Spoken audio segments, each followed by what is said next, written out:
Hello and welcome to Forbidden History Radio, where we explore humanity's hidden history, out-of-place artifacts, lost civilizations, and startling evidence that the truth is being suppressed. In this hour, we're going to be talking about extraterrestrials in the Bible. Anyway, let me tell you a little bit about Michael. We're running a little behind in this hour and get him on the air because I think we're going to have a lot of fun. Reverend Michael Carter is an ordained interfaith minister and received his BA degree in letters from the College of New Rochelle, where he graduated cum laude. He received his master's in divinity degree from Union Theological Seminary in New York City. He has served as a staff chaplain at Lenox Hill Hospital, Beth Israel Hospital, Beth Israel Cancer Center, Methodist Hospital, and New York Hospital, Queens, while residing in New York. So he is the author of the book, Alien Scriptures, Extraterrestrials in the Holy Bible. So please welcome to Just Energy Radio, Reverend Michael Carter. Hey, Michael. Hey, how are you? I am great. How are you? I'm okay. I've been looking forward to this. Me too. I mean, I have to tell you, I guess you had emailed me, or I don't know how we originally connected, about you coming on the show with your book, and it sounded interesting. And then I was on Amazon flipping through, looking for interesting titles that were being released, and I saw your book, and I'm like, hey, I got to get this guy on. And you were like, I'm already scheduled. And I was like, oh, my God. I remember that. I was like, oopsie. Oh, anyway. Okay. I'm just glad to be here. Well, I'm glad to have you. So, I always like to kind of get a little intro, Sure. from a new guest, and then once you've been on, then we just get into the dirt. But you're an interfaith minister, but how did you get started studying and writing about UFOs? Wow. Well, I was very heavy into metaphysics when I first moved to New York City. I lived there almost 30 years. I'm from Baltimore originally. And I don't know, I knew as a kid that I wanted to be a priest, actually. And I just knew that I would always be talking to people, delivering a message, if you will. So I actually, in my studies in metaphysics, opening me up to, just higher consciousness, those types of things. And I started having these visitations, if you will. And it was interesting because when I had gone to seminary, a lot of the things they wanted me to read, I had already read in my leisure time. Other people read novels. I'm reading church history and systematic theology, those kinds of things. And I was just having, as I say in the book, my first encounter outside of being a child was December 28th, 1989. Well, and we'll get into that in more detail. Yeah. But that's how I got. That's how the journey began. My study in the metaphysics and comparative religion. And I might be getting ahead of myself as we have this story unfold, but it seems that a book on alien scriptures and extraterrestrials in the Bible is kind of a contradiction for someone who's a religious kind of guy. Well, I'm not religious. Well, you know what I mean. Yeah. And of course, listen, but it's really not. I mean, first of all, there have been several books written back in the day. My friend and colleague, Dr. Barry Downing, wrote a book back in 1968 called The Bible and Flying Saucers. In the early 50s, Morris K. Jessup, who died under mysterious circumstances, wrote a book on UFOs in the Bible. And we have some female energy in the genre because Virginia Brasington wrote a book called UFOs in the Bible. And so they were people who they were pioneers. I got into it after I had my experiences because it just opened me up, and just studying other civilizations and all these stories people coming down from the sky and teaching civilization or creating civilization, and it was just universal. And so for me, it's not a contradiction. It's almost like when people used to say religion and science are distant cousins who never really speak to each other. I find that in the 21st century, they have to speak to each other, and they've been speaking to each other, and we really need to listen, because you need one. One does not preclude the other, at least not in my mind. But it seems, and I'm just kind of taking the, straight and narrow path here for a second. Yes. That when we talk about the Bible, we're talking about God, and God's over there on his cloud in heaven behind the pearly gates. You know what I mean? We all have that image. Anthropomorphic. We do. But I'll tell you how times have changed. When I first started going on the lecture circuit and talking about this 15, 20 years ago, now I never mentioned my own experiences, but our more fundamentalist or orthodox brothers and sisters were not even talking about it. Now you have authors like Timothy Daly writing a book called The Millennial Deception, Angels, Aliens, and the Antichrist. Chuck Missler and Mark Eastman, they wrote a book called Alien Encounters, The Secret Behind the UFO Phenomenon. Now, the point I'm trying to make is this. These are conservative Christian folk, and they're talking about it. Now, granted, they're saying, yes, now there are extraterrestrials, but they're from the devil. They're demonic. Okay, we can roll with that. At least you're talking about it. Yeah, but okay. My more liberal colleagues, they're not talking about it at all. And so, we need other voices so that those voices don't dominate the conversation. I find it very xenophobic, very myopic. It's like what we do with human beings. A whole race of people is bad. Well, we're doing the same thing, I think, with the different races that are coming here. All the aliens are bad. Or what do they want? Well, which ones are you talking about?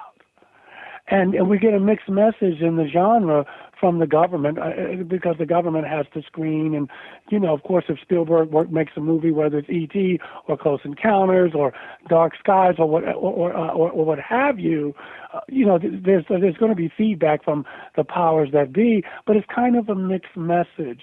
But most of the things that we see now, the aliens are the bad guys or bad girls, whatever you want to call it. And that's how people get conditioned.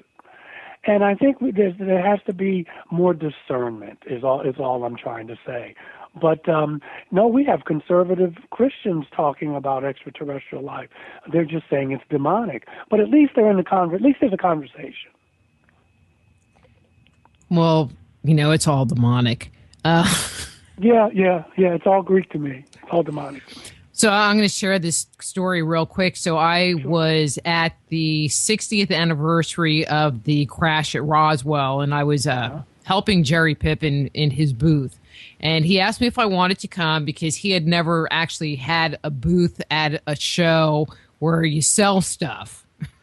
And so, and I have a lot of trade show experience. And he goes, you can come, you can do readings in the booth, just help me out. And I'm like, hey, cool, 60th anniversary. This is sweet.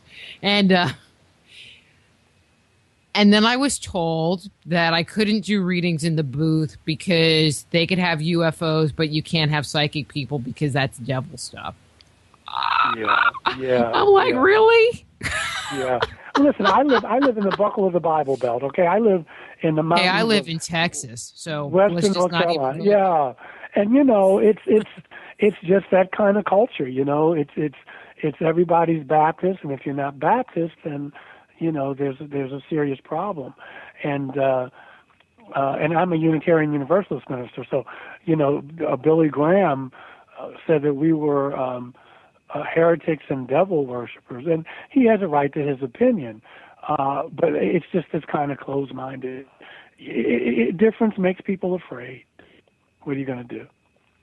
Well, and it's about something that they don't really know, Yeah. and so they don't know what to do with it. And I think it's an interesting point that you bring up, that we are being programmed and conditioned that, Oh yeah, definitely. the extraterrestrials are all bad, or in some of the genres, because if you watch like Star Trek, they're not all bad, or Star Wars, they're not all bad. They got Wookiees and then there's Jabba the Hutt, and he's not, Yeah. I mean, he's kind of bad, but not like really bad. You know? Yeah, yeah.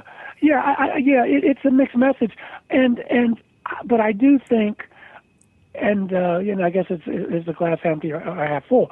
If you take a poll or you read polls, whether it's here, Europe, and Africa, wherever you are on the planet, most people, most countries, their citizens say, yeah, we've been visited, we can get over it. We want to know. We know that we're being lied to. I mean, you just saw what happened with one of the more open societies around this subject. What was it? 10 days ago, Mexico released some of the artwork that they had from the Mayans that clearly show aircraft drawn on rocks and stones. And I mean, people are they're hungry for this stuff, and the world's not going to collapse. The way we live in the world will change, obviously. There'll be a lot of changes made, but I think we're headed towards disclosure. It's either that or there's going to be, well, there probably already has been, but there's going to be a sighting that you just can't explain away. Mm-hmm. I mean, we could argue that they already have been, and that would be true. But there's going to be something where we just can't explain away. I think that the United States has a lot more to lose, if that's the word, because we've lied to the public and signed treaties with folk, and we would have to explain why would we do that. But it seems that the United Kingdom, France to a degree, obviously Mexico, Australia, these folk have open, honest conversations that we're not alone. Well, I mean, the part that I find interesting is that it's really only in the Western world that you find this literal brainwashing regarding the UFO phenomena. Because when you look in India or China or any of the indigenous cultures, I'm going to say indigenous cultures, because there are the Mayans who clearly talk about, I'm going to say, extraterrestrial sky people, until the Spanish got there and brainwashed them with Christianity. Yeah, I don't. I think it may be a little more complicated than that, but I feel that, listen, governments lie. Okay, that's what governments do, and there may be some secrets that maybe I don't need to know about or I don't want to know about. And we're a superpower, and right now we're still the most powerful country on the planet, and so we get to call a lot of shots, and we have a lot to be accountable for. I can understand all of that, but people have been contacted. Mm-hmm. And the government knows this. Our government knows this, and it's been in cahoots with certain species or races. And so, you got to answer for that. People have lost their lives. People have been threatened. National security oaths, these types of things. And so, how Dr. King was right. No lie lives forever. And I think that this is crumbling, and we live in an exciting time for many reasons. What's the old Chinese proverb? People say it's a curse. May you live in interesting times. Well, we certainly do. Not just in the United States, but on planet Earth at this time. And I think it's pivotal. The old ways of doing things just don't work anymore. There's a different consciousness, if you will. And the governments are going to have to get on board. Or not. But I think that the American, and not just the American people, I think the people are waking up enough that they're looking at what's being said and what they're being told and going, bull. And how much are you going to take of that before you say, enough's enough? Exactly. I mean, 15 years ago, I couldn't even say some of the things I thought I couldn't. Now I'm out of the closet. I want, ancient aliens, and my publicist, Mark Getty, is trying to get me on the UFO circuit and what have you, and no one's batting an eye. I'm a minister. My denomination is it's known for being very left-brained. There's very intellectual. There's a joke about Unitarian Universalists. Two Unitarian Universalists are walking down the street. They see a sign. The first sign says heaven. The second sign says discussion about heaven. Well, they go to the discussion. Okay, so we're God's chosen people, if you will. But I have people at the end of the service, they'll come up to me and say, you know what, I just saw you on TV yesterday, last night, talking about the Bible and UFOs. And they don't bat an eye. Well, probably 15, 20 years ago, that would not work at all. Hey, Michael? Yes. Can we get you to hang up, and were you going to call him back, Joe, or did you want him to call back in? Yeah. Yeah, because you have a great message and we're not hearing it. Okay. I'll call you right back. So when we get him back on the air, we're going to talk to him a little bit about his experience, which I think will be pretty interesting because it seems like he has a really good perspective or a different perspective on life. So I'm going to be curious to hear what that's about. Yes, I'm back. Can you hear me? Oh, much better, much better. Okay. Okay. So I'm just going to kind of shift gears because, Sure. finite time and, I think we could talk for hours. No question. So, you mentioned that you've had, some experiences, and I love that term, and I just heard that term, experiencer. Actually, I had Kathleen Martin and Denise Stoner on, and that was the first time I heard that term. And so for the listeners, what is an experiencer and what did you experience? Okay. I'm very intentional. I was talking to a good friend of mine today, the one I mentioned to you right before the show, Melissa Krieger, and we were talking about this same thing. She's the one who told me you were fearless. And I call it an experience. I don't feel like I was abducted against my will or abused or, I don't, that hasn't been my experience.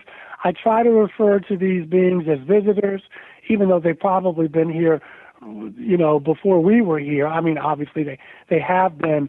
It takes away the otherness of it, because as humans we do that to each other. It's not to say they're human. I mean, they're beings. They're living beings with families and with children and with kids. Those types of things. So that's why I say that I experienced December 28, 1989. Came back from seeing the pyramids at Chichen Itza and Tulum on the Yucatan Peninsula. Up to this point, I'm not a Trekkie. I didn't watch Star Trek. I don't watch Star Trek. There was a time I didn't even believe in UFOs. And so I come home, go visit a friend, go to a party. I told him I wasn't going to go, but I went. I stayed about 90 minutes, didn't drink anything, didn't imbibe anything. And I came home, and I got up in the middle of the night. I don't even know why, because I didn't go to the bathroom or anything. Maybe I just sensed it. And there was a being in my room. My room was lit up like Times Square with this blue, cobalt blue light. And there was a being on the edge of my bed looking at me, and I looked at it. And we just kind of looked at each other, and my heart was coming out of my chest. The being was not gray, was chalk white, had the pear-shaped head with the Ray-Ban kind of wraparound eyes, had this tight-fitting, shiny jumpsuit on, for lack of a better word, really form-fitting. And I pulled the covers up over my head. And I heard this rushing, this wind like whoosh, this whirling, and I felt like I was outside. Now remember, this is December. And I pulled the cover back down and see, it was almost unbelievable. Am I outside? We lived on the 15th floor then, on West 81st Street between Columbus and Central Park West. And when I pulled the covers down, I was back in, well, I wouldn't even say back. I was in my home. It was like nothing ever happened. Did you experience any missing time, or did you even think to look for missing time? No, I did not experience any missing time, but I started having visits from these folk for about 6 to 8 months, every full and new moon. There were times, and we didn't talk like you and I are talking. They talked to me in pictures. They would show me things in my head. Now, there were times when I remember once I had a hypodermic needle stuck behind my head. Twice, once in the crown of my head. I've had things like that happen, which obviously were uncomfortable and very frightening. As I say in the book, I went to a psychiatrist because obviously I thought that, I was really losing it. Bud Hopkins regressed me, the late Gene Mundy, another wonderful individual, and these things were very real. Now, I had similar stuff as a kid, but not like this. Not like there were beings in my room. I did not have, those were traumatic things, but they weren't traumatic like I was abused or I had sperm taken or, women having, I didn't have any of that, not to my recollection. And so, if anything, I consider these beings my friends. Now, the last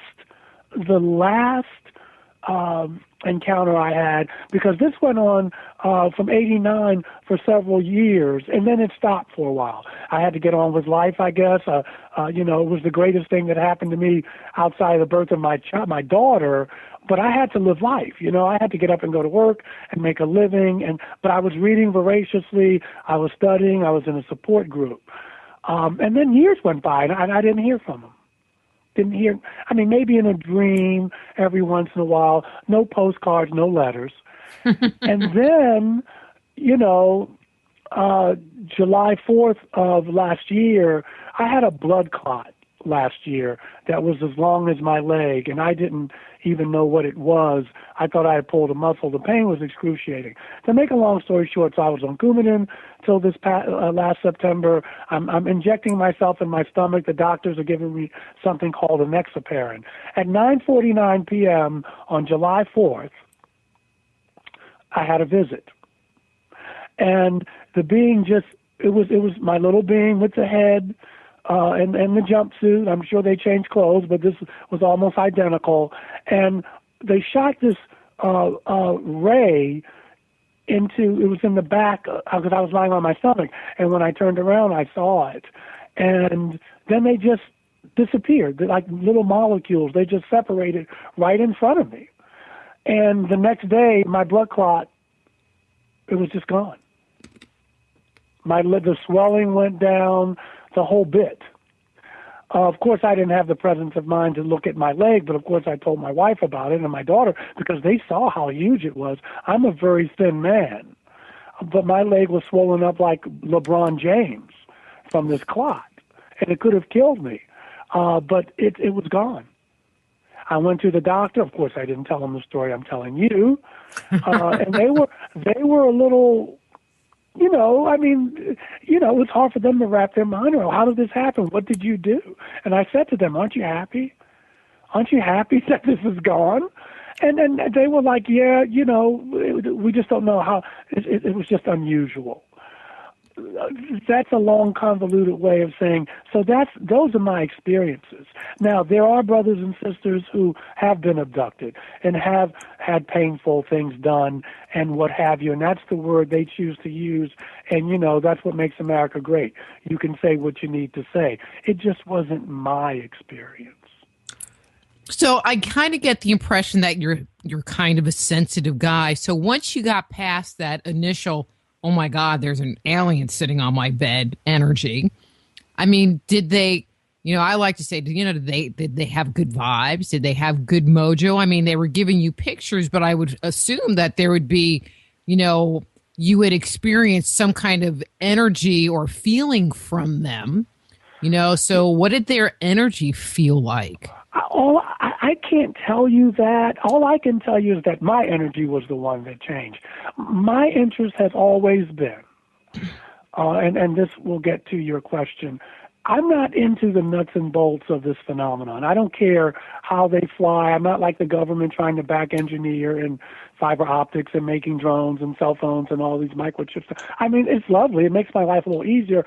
I was always interested in spiritually what would be the results of contact between human beings and human beings, but someone from a higher intelligence. And I mean, just because someone drives around in a spaceship doesn't mean they're smarter than you on one level. But it accelerated my spiritual growth. In what ways? I'm glad you asked. I just had more of a feeling, not just an intellectual feeling, but a feeling of unity. The law of one, if I can use that there's just no separation. What I do to you really does affect me. What I do to the earth really does affect me. And it's not just some intellectual platitude. And I try to live that out. I didn't have that kind of consciousness at first, not as deeply as I did. I was just trying to survive.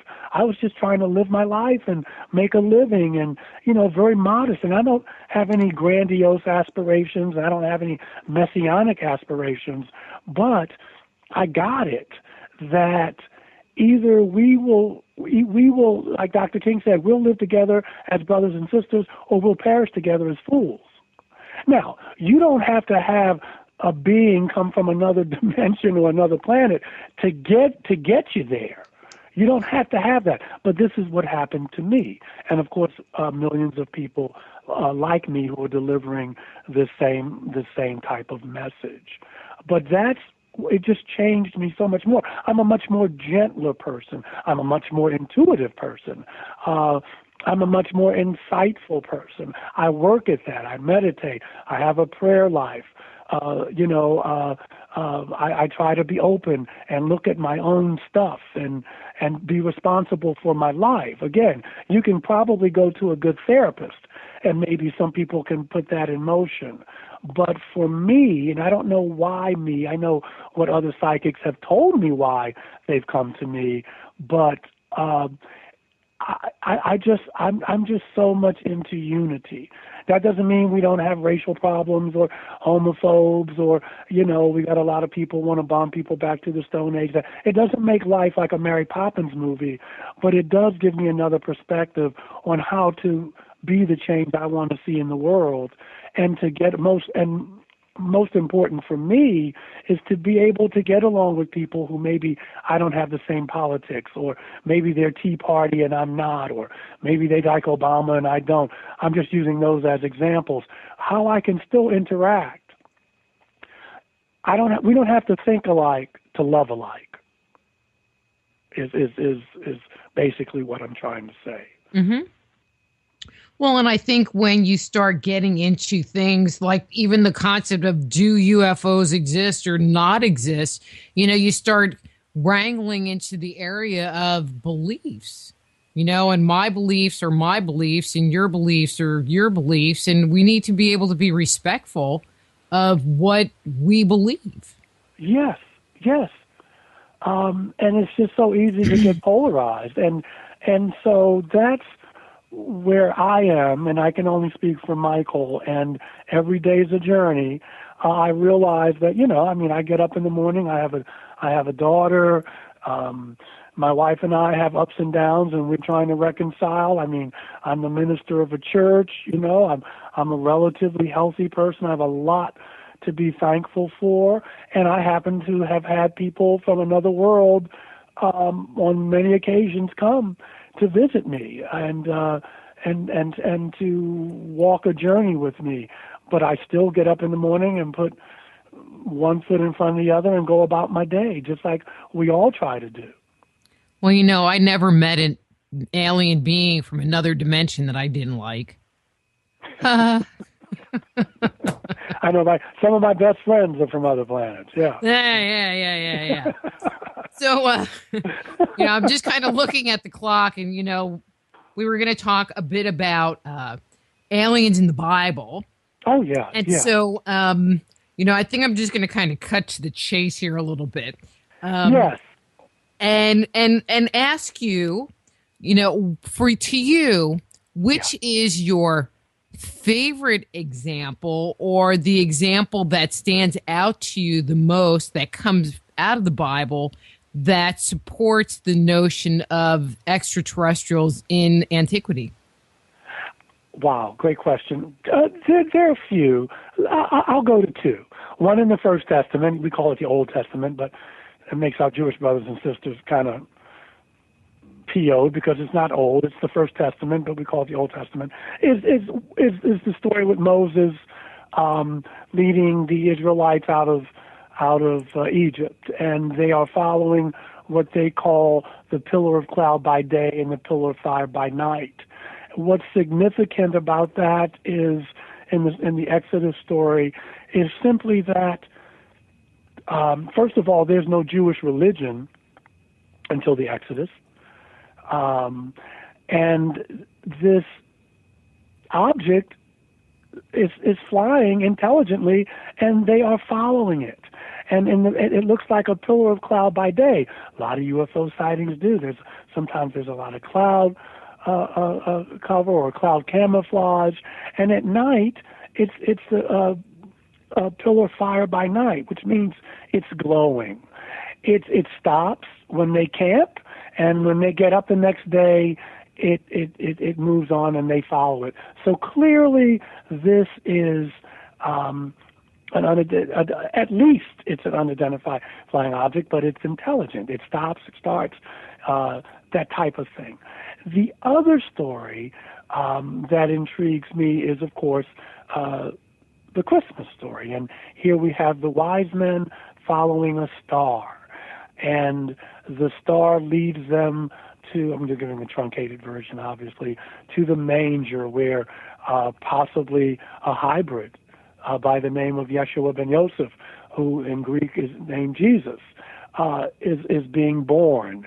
And this star shines a light down on the manger. Now, we know that stars don't do that, because if stars move like that, the whole gravitational pull of the Earth would be affected. And you talk about weather problems and tsunamis and those types of things, we'd really have some problems if a star decided to do that. But if we take it that these brothers and sisters, our ancestors, are just trying to tell us what they saw in the vernacular, using the vernacular and the nomenclature of their times, this special birth, perhaps that these wise men from the East are astrologers or astronomers, and this is the moment in history they've been waiting for, and they follow this star, and they see the baby, who goes on to be one of the greatest prophets this planet has ever known. So those two stand out. I mean, there's Ezekiel, of course, and that story there. There's also the story of Jesus after the crucifixion going up in a cloud, and the messengers, who we call angels, of course it means angelos in Greek is messenger, saying, "Why are you staring? The same Jesus who left you will come back." And he leaves on a cloud. And for me, that's like UFO. We went from saying unidentified flying object to UFO. It's simpler. By this time, thousands of years have passed since the Exodus story, and instead of saying the pillar of cloud by day, the pillar of fire by night, they just say the cloud. Jesus leaves us on a cloud. In between that time, they talked about flying chariots. But clearly, there are things in the sky. And those stories were the ones that really got me going into. There are other stories. I mean, I think that Yahweh is an astronaut. I'm not saying there is no God, and of course I'm free to say that if that's what I believe, but that's not what I believe. But he's just too human. He gets angry. He wants to drown everybody and start all over again. He has people going into the promised land with the Philistines, killing men, women, and children. That doesn't sound like a God I want to worship. It does sound like someone who needs anger management and is wants his own tribe. There are other gods. He says, you should have no other gods before me. Well, you don't have to say that unless there are other gods, i.e. other people, other beings from other worlds. The other thing that drew me to the extraterrestrial link to the Bible is in the book of Isaiah, chapter 40, verse 22. It reads, "It is he who sits above the circle of the earth, and its inhabitants are like grasshoppers, who stretches out the heavens like a curtain." I was taught that we thought the world was flat until Columbus. Here we have someone writing 5,000 years ago saying that he sits above the circle of the earth. How did they know 5,000 years ago that the earth was a sphere? Those were kind of the clues. When I asked my Old Testament professor about it, she didn't BS me. She said, "I don't know." There's talk about the Pleiades and the Orion star systems in the First Testament. Again, it begs the question: how do people 5,000 years ago know about the Pleiades? These were the things in the book of Amos, chapter 5, verse 8. The question is, who made the Pleiades and Orion? Who turns deep darkness into dawn and darkens day into night? Well, again, Pleiades and Orion. How did they know about those star systems? So those were some of the things that got me to thinking about maybe beings from another world. The first chapter of Zechariah, he talks about he meets two angels, and they talk about we have to go patrol the earth. The King James Version uses the word patrol. The Hebrew version says we have roamed the earth and have found the earth dwelling in tranquility. So they're patrolling the earth in these chariots. Interestingly enough, but also I just got a text from my publicist, Mark Eddy, who says, don't forget to tell them that Jesus, of course, says, in my Father's house I have many mansions. And I look at that verse as that in the galaxy, there are just many other life forms. There are many other civilizations. This universe is big enough for, is teeming with life, and it's big enough for more than just the human beings. In the movie Contact, Jodie Foster has a wonderful line. She says, if this is all there is, talking about us human beings and Earth, it seems like an awful waste of space. I love that line. Yeah, that's a great one. I mean, one of the things that I love that you bring to the table that I never would have looked for. I mean, I know that the Old Testament is full of stories about extraterrestrials. And if you just read the Bible with that viewpoint, it just makes so much more sense. The narrative just makes so much more sense.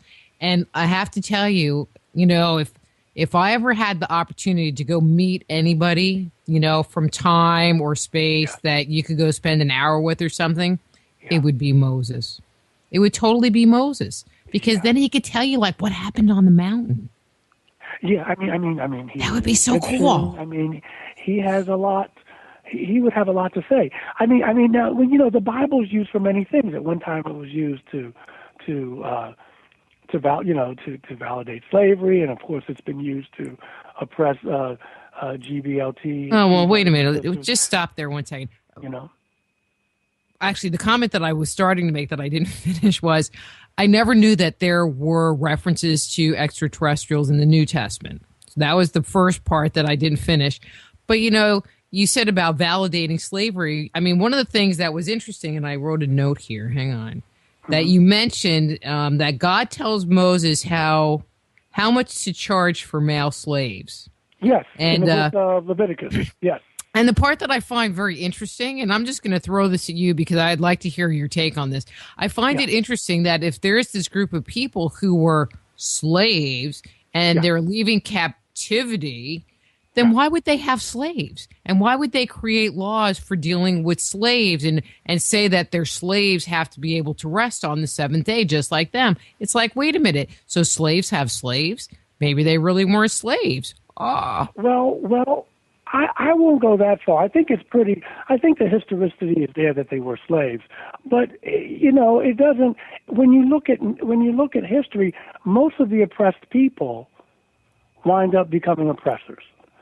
It's like people who were abused as a child, sometimes they wind up being abusers. So that's kind of human nature. The thing about chattel slavery in this country, as opposed to what we read in the Bible, is that slaves were spoils of war. Okay, people raped and pillaged, and, it was my right to capture you. I mean, because you were part of the spoils of war. The difference here is that people of color were not viewed as human beings.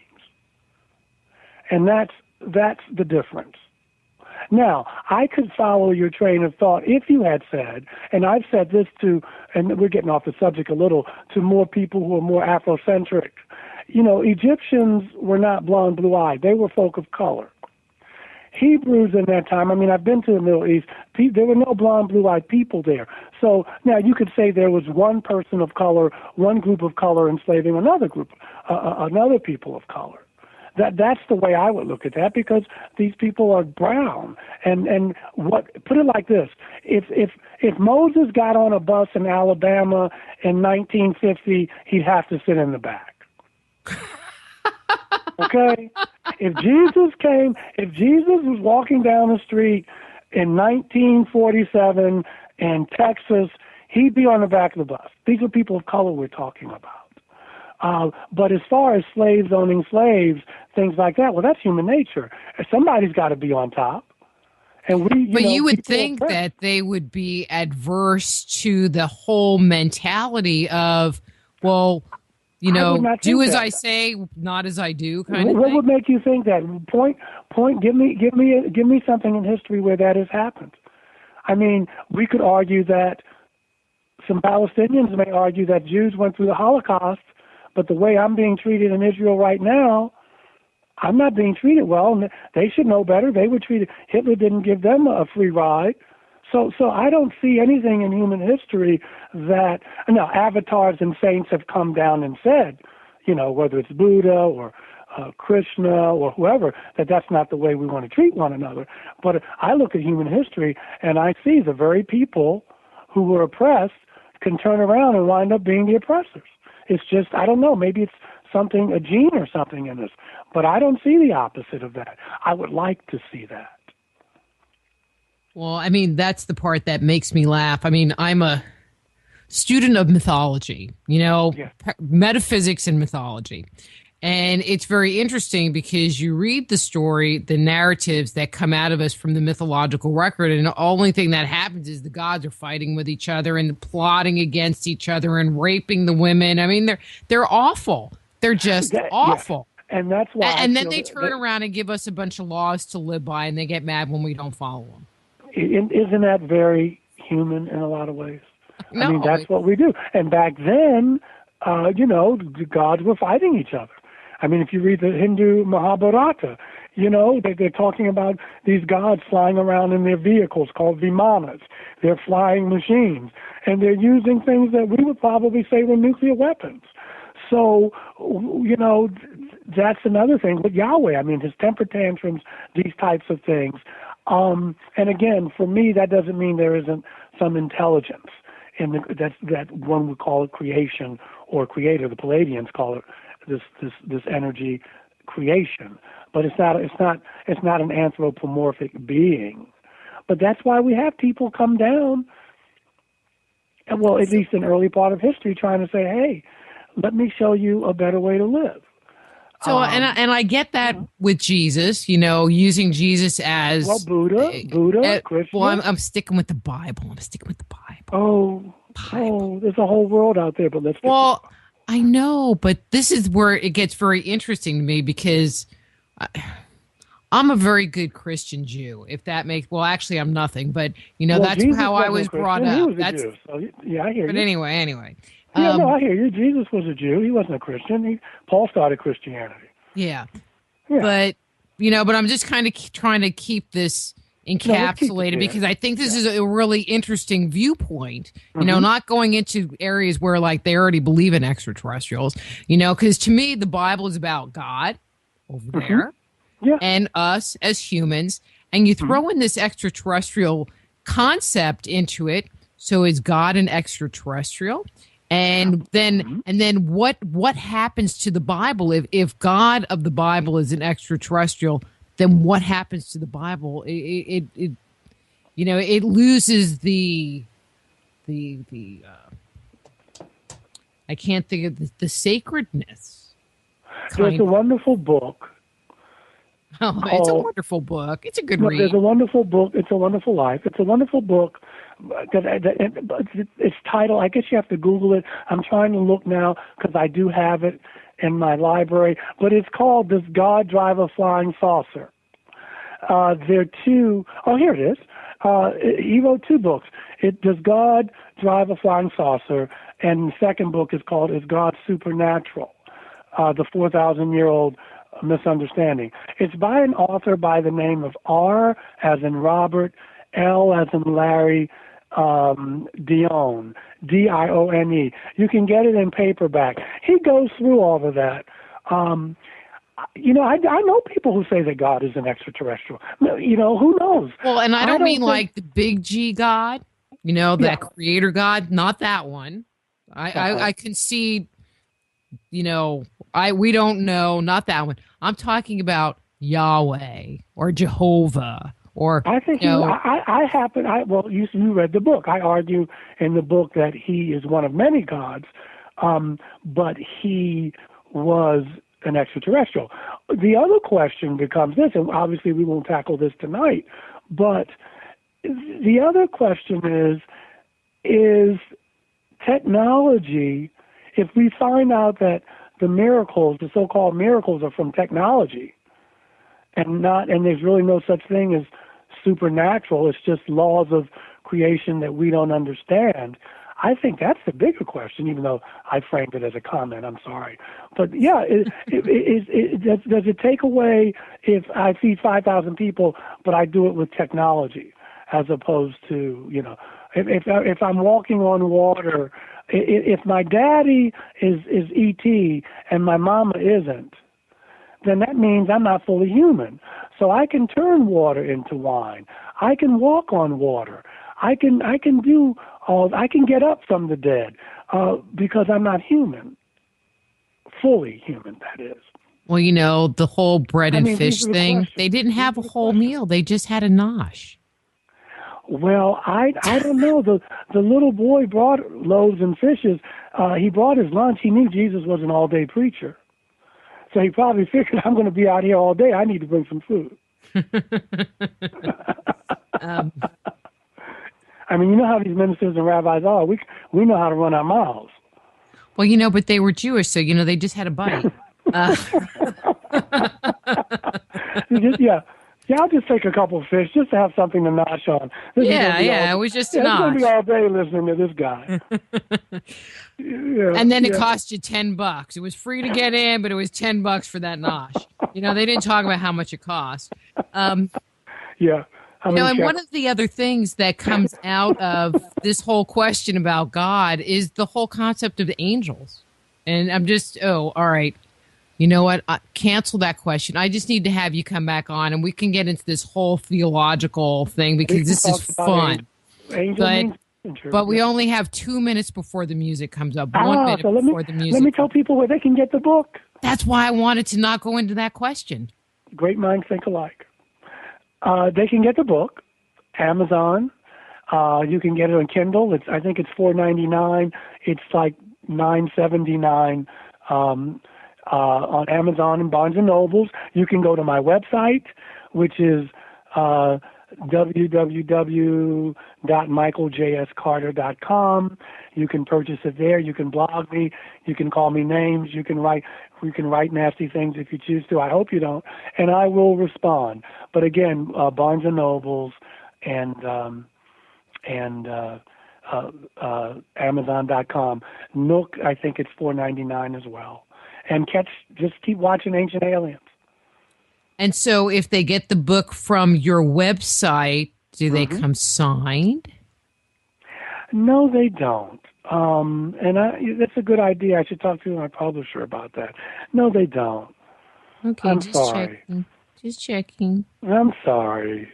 But it's So still worth the you read. have been on Ancient Aliens? You're going to be on Ancient Aliens. I've been on Ancient Aliens the last 2 seasons. I was on there initially a couple of years ago. I did an episode called Angels and Aliens. There's the angel word again. And Angels and Aliens in Sacred Places. And I taped some episodes back in September of this year. And oh God, I wish Mark was here now to tell me to remind me. But anyway, yeah, I'm on Just there. keep quite your frequently. eyes out, everybody. Yeah, I'm on there quite frequently, and it's History Channel too. And it's all good. And you should tell them that I'm totally cool, and I'm fearless, and they should just have me on. Well, you definitely are fearless, and make sure you talk to Melissa. But you are fearless. It's been a pleasure. Let's do it again. Really, I know a lot of hosts say that, but let's do this again. I mean, we got a whole bunch to talk about. I know. Yes. An hour wasn't enough. That's what they were saying in the chat room too. So. Oh, well then, see, now the onus is on you. We you. love you already, and we don't even hardly know you. Well, that's probably why you do love me.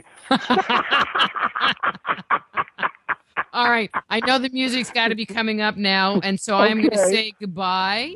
Oh, yeah. Well, not goodbye, just until we meet again. Till next time. Yes. Okay. Take care. God bless. God bless you. That's Michael Carter. His book is Alien Scriptures, Extraterrestrials in the Holy Bible. His webpage is www.michaeljscarter.com.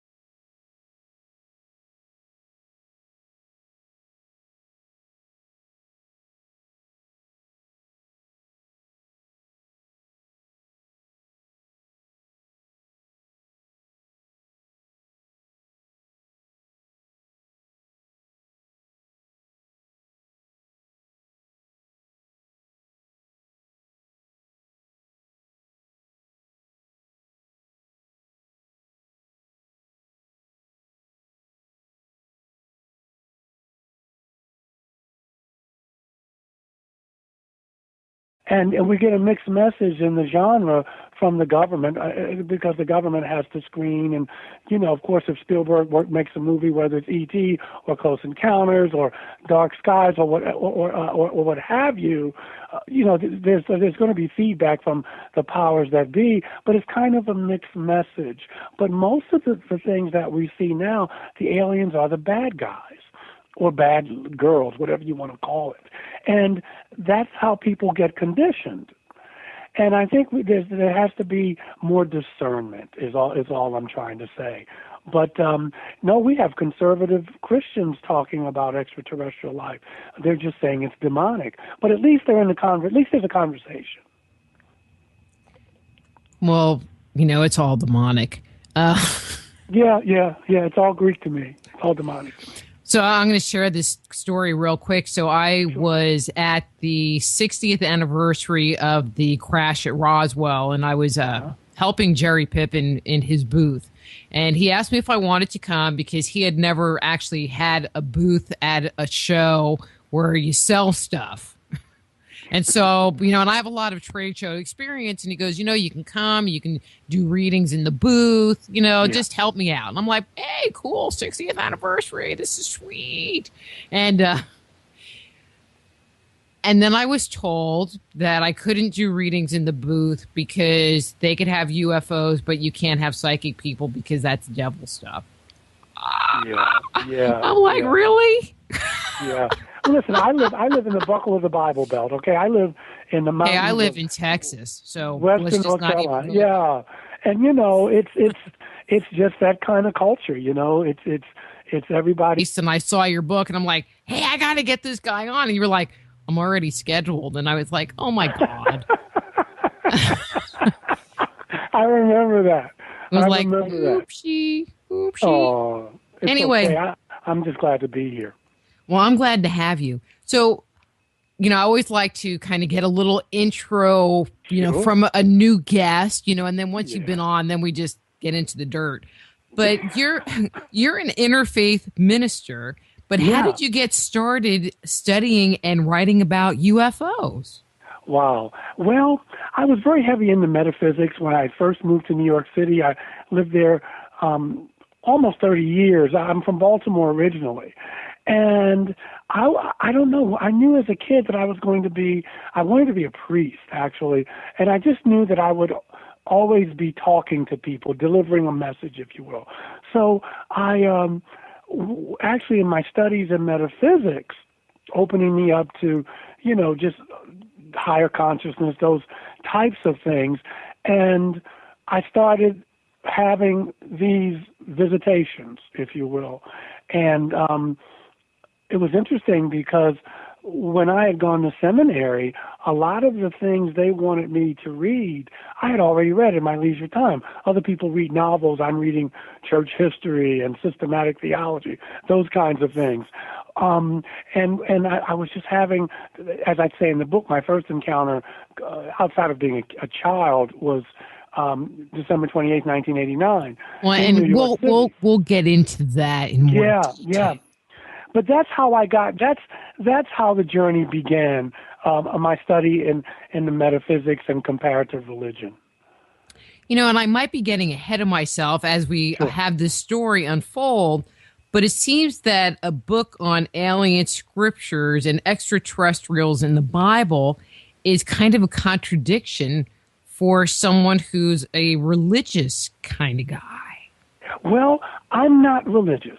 Well, you know what I mean. Yeah. And of course, listen, but it's really not. I mean, first of all, there have been several books written back in the day. My friend and colleague, Dr. Barry Downing, wrote a book back in 1968 called The Bible and Flying Saucers. In the early 50s, Morris K. Jessup, who died under mysterious circumstances, wrote a book on UFOs in the Bible, and we have some female energy in the genre because Virginia Brasington wrote a book called UFOs in the Bible, and so they were people who they were pioneers. I got into it after I had my experiences because it just opened me up, and just studying other civilizations and all these stories of people coming down from the sky and teaching civilization or creating civilization, and it was just universal. And so for me, it's not a contradiction. It's almost like when people used to say religion and science are distant cousins who never really speak to each other. I find that in the 21st century, they have to speak to each other, and they've been speaking to each other, and we really need to listen, because you need one. One does not preclude the other, at least not in my mind.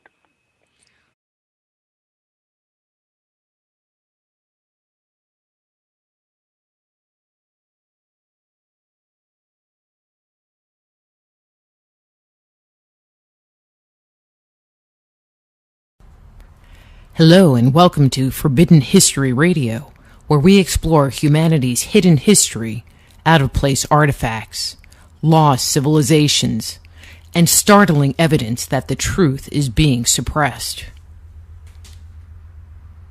In this hour, we're going to be talking about extraterrestrials in the Bible. Anyway, let me tell you a little bit about Michael. We're running a little behind in this hour and get him on the air because I think we're going to have a lot of fun. Reverend Michael Carter is an ordained interfaith minister and received his BA degree in letters from the College of New Rochelle, where he graduated cum laude. He received his master's in divinity degree from Union Theological Seminary in New York City. He has served as a staff chaplain at Lenox Hill Hospital, Beth Israel Hospital, Beth Israel Cancer Center, Methodist Hospital, and New York Hospital, Queens, while residing in New York. So he is the author of the book, Alien Scriptures, Extraterrestrials in the Holy Bible. So please welcome to Just Energy Radio, Reverend Michael Carter. Hey, Michael. Hey, how are you? I am great. How are you? I'm okay. I've been looking forward to this. Me too. I mean, I have to tell you, I guess you had emailed me, or I don't know how we originally connected, about you coming on the show with your book, and it sounded interesting. And then I was on Amazon flipping through, looking for interesting titles that were being released. But it seems, and I'm just kind of taking the, straight and narrow path here for a second. Yes. That when we talk about the Bible, we're talking about God. And God's over there on his cloud in heaven behind the pearly gates. You know what I mean? We all have that very image. Anthropomorphic. We do. But I'll tell you how times have changed.